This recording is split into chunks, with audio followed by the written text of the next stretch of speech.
The late afternoon sun stretched long golden ribbons across the countryside as Alexander Hale, a notoriously private millionaire known for his cold composure and relentless business persona, stepped out of his sleek black car onto the gravel driveway of his secluded ranch, a place he had not visited in nearly 5 years. The air smelled of pine and fresh earth, bringing back memories he had long buried beneath meetings, mergers, and million-dollar negotiations.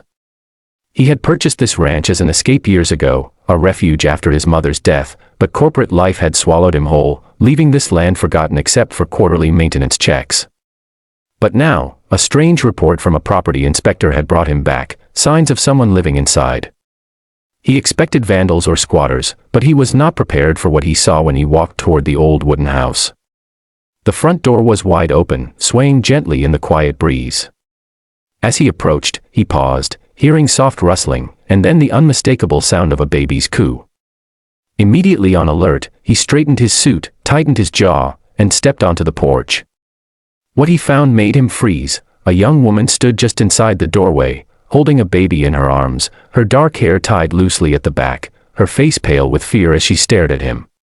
Beside her stood a little girl clutching a worn-out doll, her big innocent eyes fixed on the stranger in the expensive suit. The scene was so surreal that for a moment Alexander wondered if he was hallucinating. "Excuse me," he said, his voice sharper than intended, "but who are you, and what are you doing in my house?" The woman stiffened protectively, her arms tightening around the baby. "Please, don't call the police," she whispered, her voice trembling. We didn't break anything. We didn't mean any harm." This only fueled Alexander's confusion and irritation. "You're trespassing on private property," he said, stepping closer, his authoritative presence filling the room. "You have exactly 1 minute to explain before I make a call." The woman swallowed hard, tears welling in her eyes as the little girl pressed against her leg. "My name is Clara," she began, voice weak. "This is Emma, and the baby is Noah.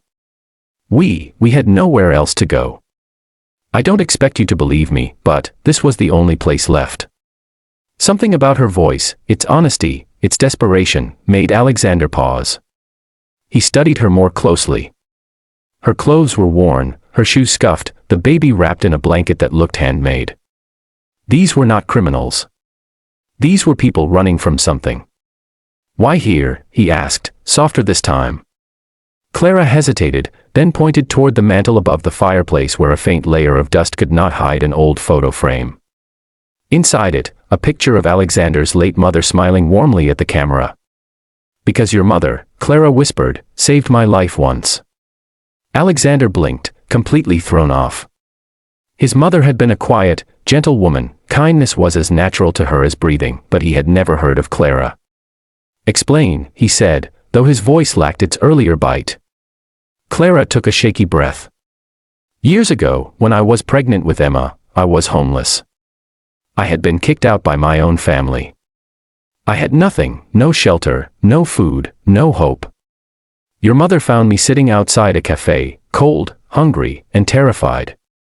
She didn't ask questions. She took me in, fed me, gave me a place to sleep. She bought clothes for Emma before she was even born. She told me I deserved dignity and safety." Clara's voice broke as tears slid down her cheeks. "She made me promise that if I ever found myself trapped again, I should come here, the place she said felt closest to heaven for her. I never wanted to use that promise. But last month, my husband became violent. I grabbed my babies and ran. I didn't know where else to go." Alexander stood completely still. Memories of his mother surfaced, her warmth, her belief in helping those who had nothing. She had spent years volunteering, always reminding him that wealth meant nothing if it didn't uplift others. But Clara's presence here felt like an intrusion on the carefully built walls around his heart. "You should have contacted the authorities or a shelter," he said, though his voice wasn't nearly as cold as before. Clara nodded slowly. "I tried. But my husband reported me missing and claimed I was unstable. The police didn't listen. He's wealthy, powerful, he knows how to twist the truth. We stayed on the run for weeks. When the last shelter turned us away because of overcrowding, I came here. I was desperate, Mr. Hale." Alexander exhaled, the weight of her words sinking deeper than he expected. He knew men like her husband, men who wore respectability like perfume but rotted inside. But he still wrestled with the reality that this woman had lived in his home without permission. His home. His sanctuary. And yet, she didn't look like a threat. She looked like a survivor. The baby, sensing the tension, fussed softly.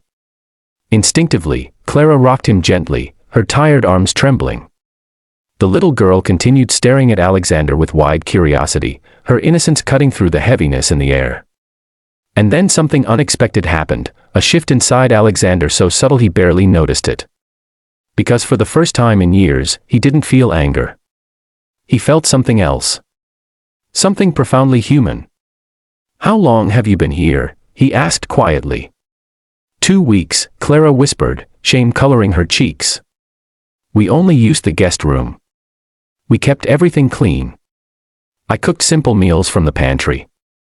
I was planning to leave once I found work. I swear I wasn't trying to steal your home."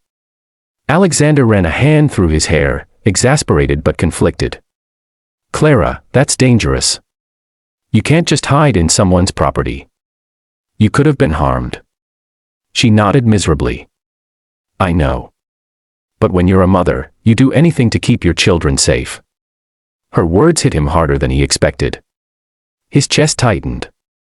He had no children. No family left. For years, his life had been an empty shell of numbers, achievements, and expectations.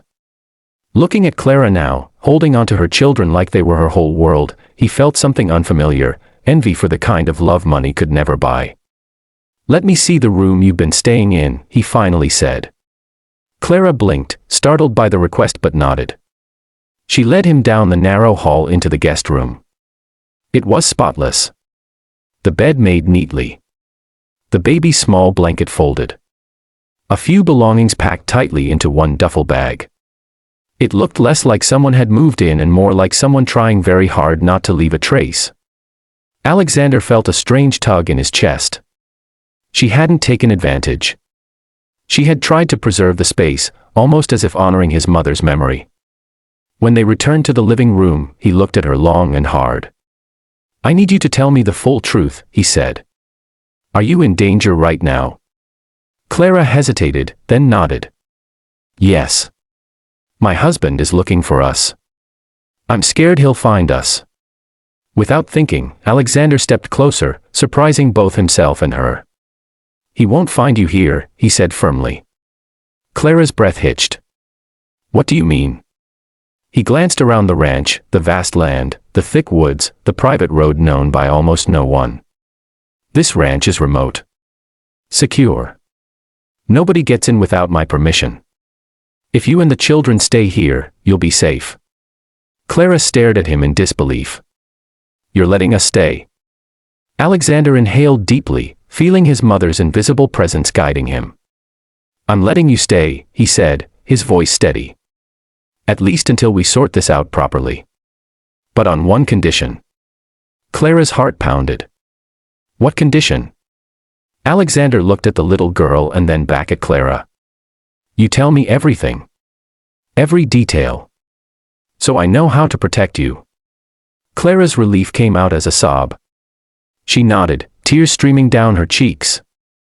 The baby cooed softly, unaware that his world had just changed forever. Alexander felt something shift inside him, like a dormant part of his soul had awakened. For the first time in years, he didn't feel like a cold-hearted millionaire.